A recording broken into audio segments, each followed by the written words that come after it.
Wills Group is celebrating 100 years, BP's second quarter 2026 profits surge, and Publix reports modest sales growth in the second quarter.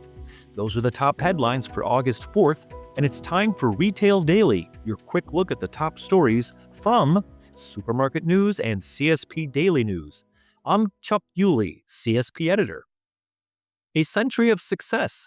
Wills Group is celebrating 100 years of twists and turns in convenience fuel retailing.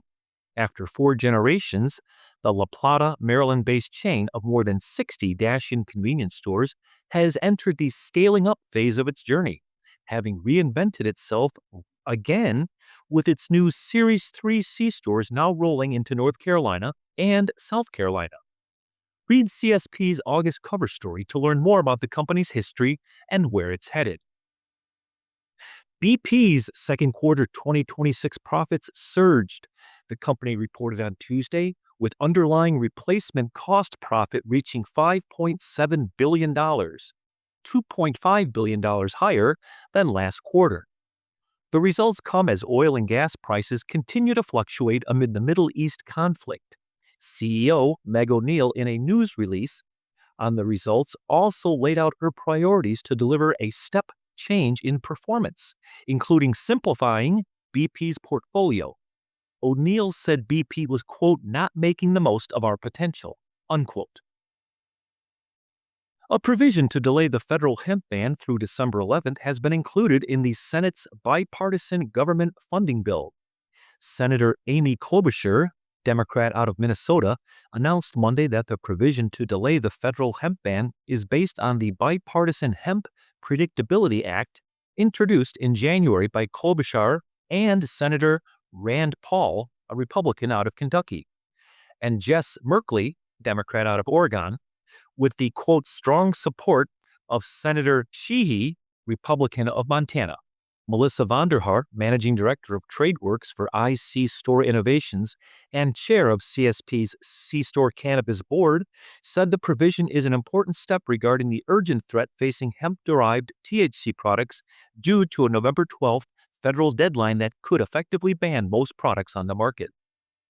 Soft earnings. Publix reported modest sales growth in the second quarter as changes to Medicare drug pricing and softer consumer spending weighed on revenue and comparable store sales. The Lakeland, Florida-based grocer said sales totaled $15.7 billion for the 13 weeks ended June 27th, up 1% from $15.6 billion in the year-ago period. For the first 6 months of the year, the sales increased 1.5% to $31.9 billion from $31.4 billion.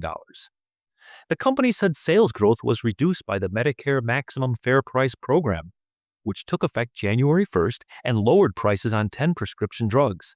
Publix said the pricing changes reduced pharmacy sales, while broader economic conditions also affected consumer spending.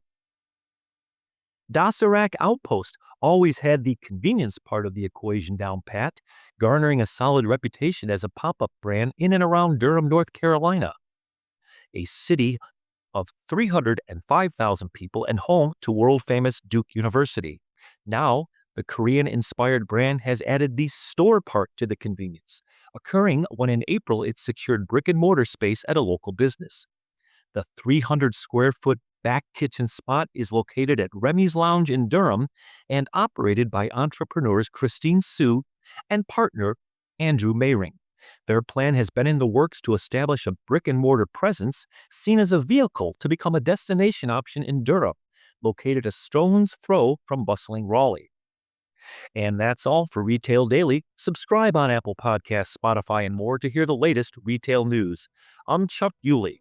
For more on these stories, visit CSP Daily News and Supermarket News.